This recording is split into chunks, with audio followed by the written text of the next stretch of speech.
Alrighty friends, today we're going to be taking a look at a septic system that I don't get to see very often, and that's going to be a tank that's actually circular. Usually in our area they're going to be rectangular in size and shape. That's kind of the standard practice.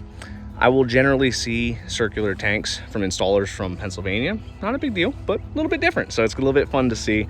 Let's go ahead, take a look at the records real quick, and then we'll go out and actually look at the system, see what we find. Alrighty, so before we get started, it's very important that we look through the records, right? So we can see right here that they have a 1250 tank as the required minimum for this house. The reason that they do that is it's going to be based off the size of the property. We know that we've got 115 foot of trench that we're looking for. Generally, in this area, we're not going to get a straight up 115 foot run. They're actually going to split it up into 2 or 3 different trenches. The size of the tank is very important so that way you can make sure you get nice separation of the solids in the system, all right?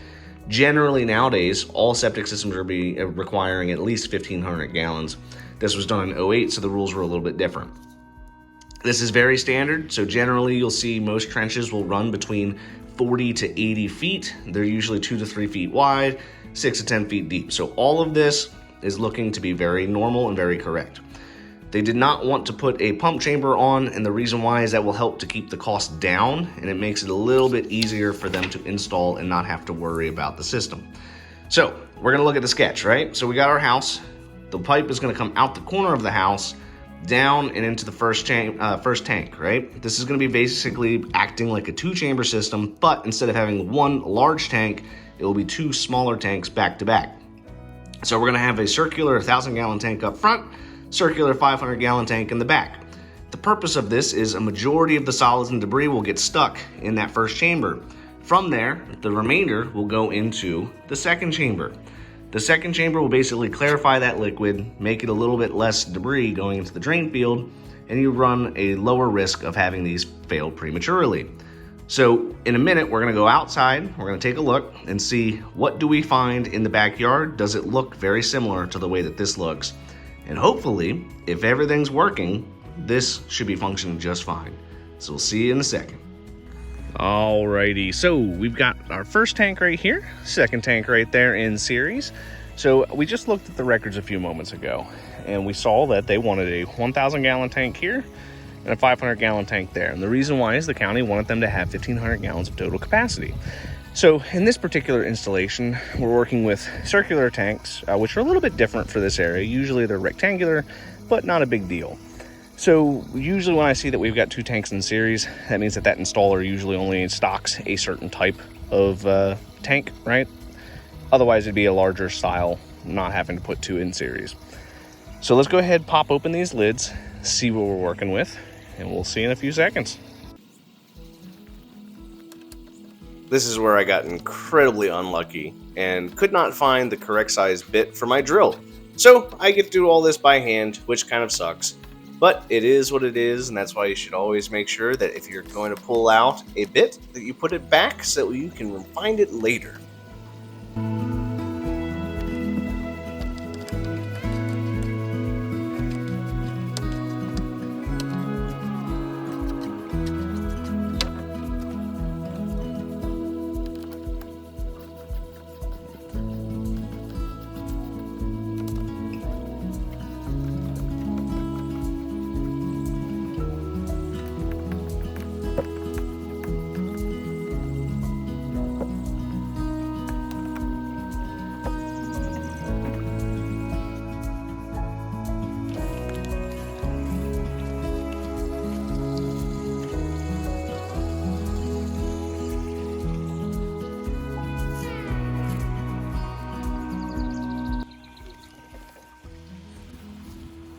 Alrighty, so now we're going to pull out the safety lid on this first tank so we can see what's going on inside.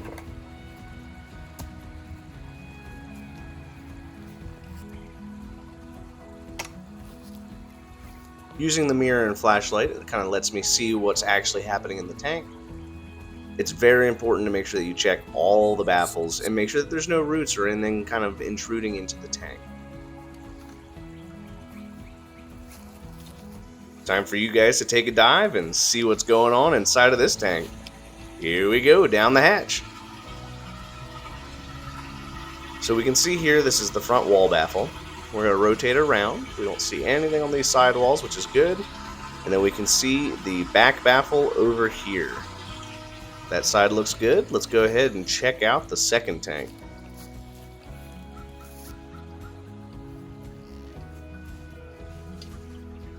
Alright, we can see the front baffle's good. Let's see, the interior walls look good. And the back baffle is also there. Beautiful looking system.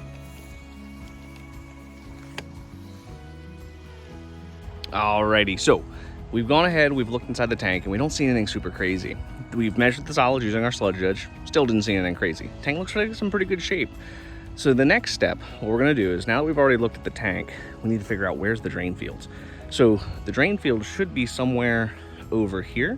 We're gonna use this here probe to find them.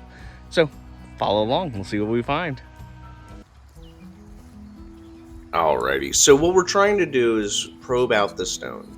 So what I'm looking for is I'm looking for discoloration in the grass, and then basically what I do is I confirm by probing down. So we can see here is my first guess was correct. I hit it, I got some stone residue, and we can see it right here. As we can see, we have this white chalky powder on the edge of this tip. The purpose of this probing is to see what does the stone look like, right? We want to see, is it wet, is it dry, is it kind of wet? Does it bubble? Does it gurgle? Does sewage shoot up out of the ground when it shouldn't? We can see here, this one's bone dry. That's what we like to see. So now that we found the one, we're going to go ahead and look for the other one. Generally, in our area, most drain fields will be separated by about 10 feet. Usually you could see them anywhere from 8 to 12 feet apart, but most standardly, it's going to be 10.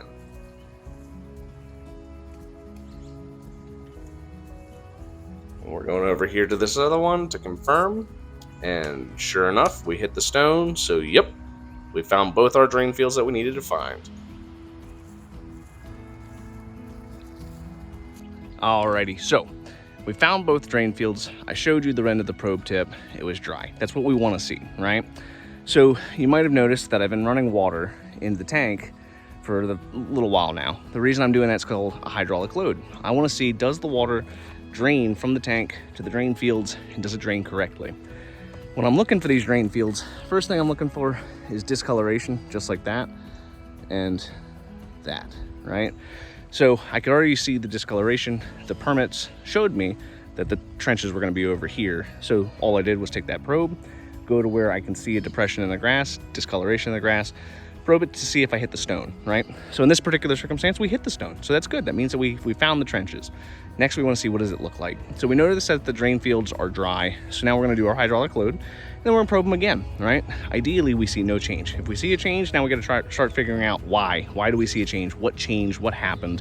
Maybe it's the age of the system. Who knows? This house is from 2008, so the likelihood of them having an issue with the drain fields is very low. The most common issue I'll see in this area is discoloration or a clog in the pipe or a bad back baffle, right? So we're going to go ahead and let this water run for a little while longer, probe the drain fields again, see what it does, and we'll go from there. Alrighty, so we've gone ahead and we've looked through everything. We've taken our measurements of the sludge. We've looked inside the tank. We've checked the drain fields. We've done our hydraulic load. We've probed them again. Everything looks like it's in pretty good shape. We don't see anything surfacing. We don't see any problems at all going on in those drain fields. That's what we want to see. The next thing is we're going to put everything back the way we found it and do our little wrap up.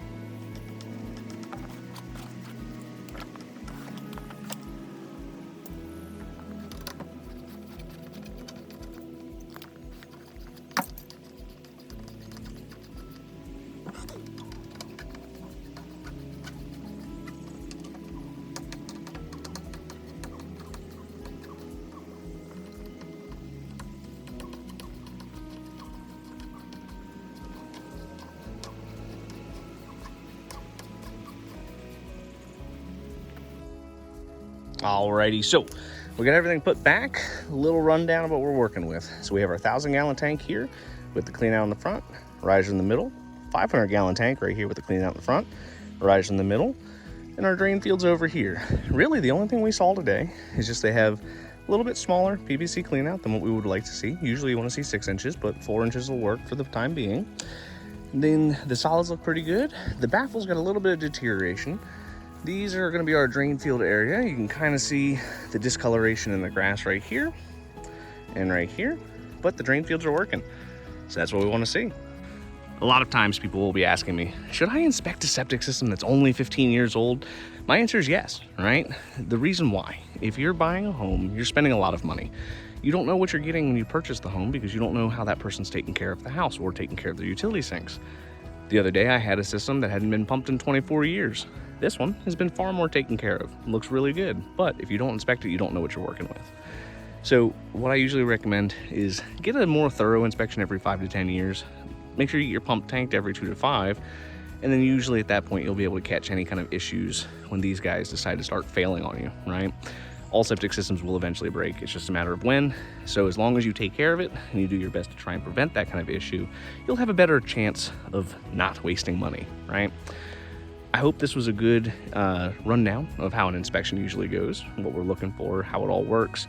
It's super important to make sure that whenever you get inspected, they're looking for the water level, access, pipe condition, as well as your baffle placement. How full is it?